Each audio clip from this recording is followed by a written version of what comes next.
It's a complicated one, but I was employed by that church for half of my career. And at the time this happened, I was teaching in one of their colleges. When I was forced from my teaching position and into unemployment because I had been accused of heresy and tried in the court of popular opinion, I was never even given a hearing. I was just simply dismissed. Well, the thing I'm thinking about, the incident that I'm thinking about, happened while I had come to Atlanta, the Kennesaw area. One day I went out to the mailbox and I took out a letter. The letter was postmarked North American Division of Seventh-day Adventists. I went into the house, took the letter out, opened it, because I had been in a struggle at this point in my life as to whether or not I would be kept in the ministry, would have ordained standing in the ministry with that denomination.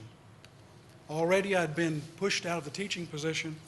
I'd been pushed out of pastoral positions. Would I even be retained as a minister? Now you have to keep in mind that I'd worked all of my life for that. This was the one thing I wanted to do with my life.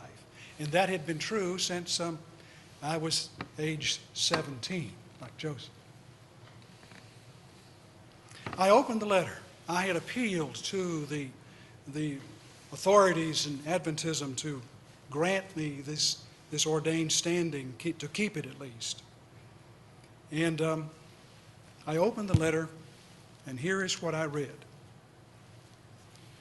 Your request for ordained credentialing has been scuttled as a result of the craziness that has dogged all of us, all our steps, for the last several years.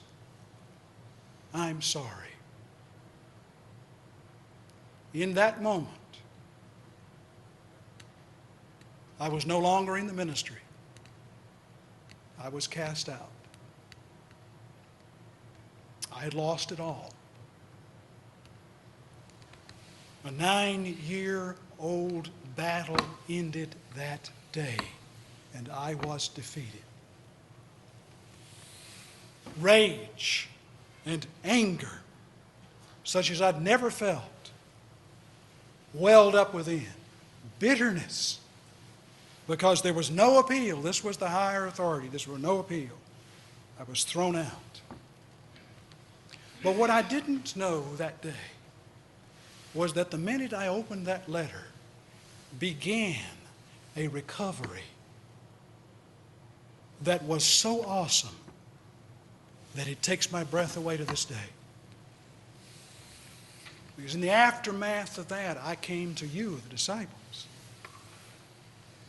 And in that move, everything that I had lost came back to me in abundance.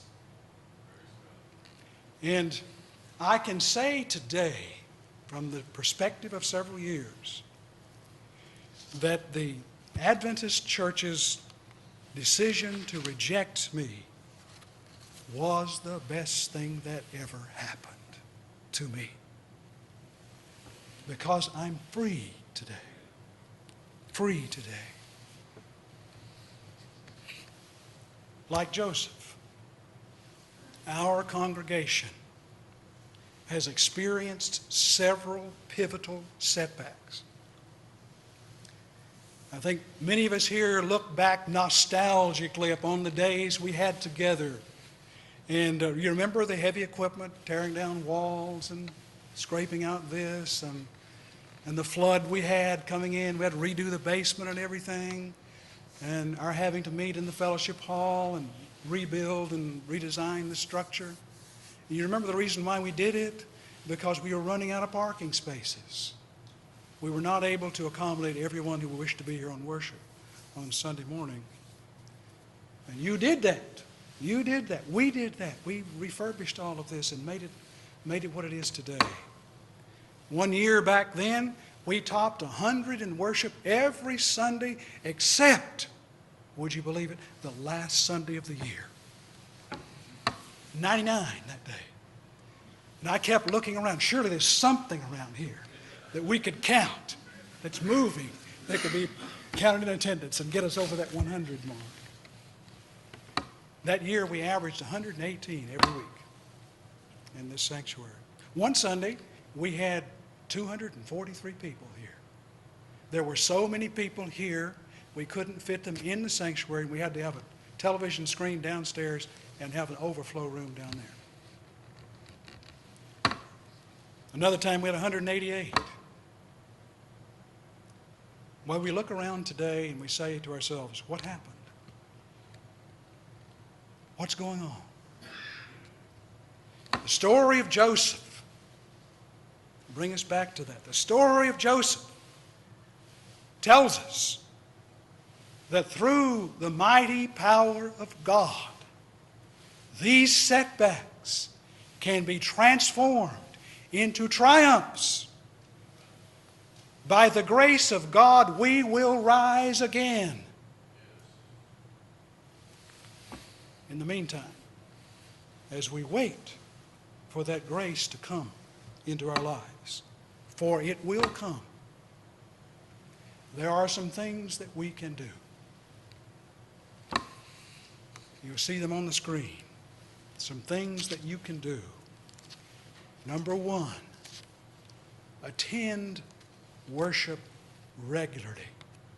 I mean, don't let the weather, the storms, and whatever get in the way. If you're in town and you aren't sick and you're able to go, be here. Be in worship. A second thing you can do, give generously, sacrificially to the work of this church. It is so needed, particularly at this point in our experience. And then number three, volunteer. Step up, lend a helping hand, jump in, do something. And then fourthly, something all of us can do. I remember some years back, Clara May Hill, the founding mother of this church, who lay on her deathbed, basically, unable to move and come to church, and she would say to me often, I feel so useless. What can I do? I said, Clara May, you can pray. Pray for this church. So I'm inviting you to pray for this church every day, that God's grace will come and His power will come. We serve a great and generous God who is able and powerful to take the terrible circumstances of one's life, even take betrayal, and turn it into a fabulous redemption. Amen.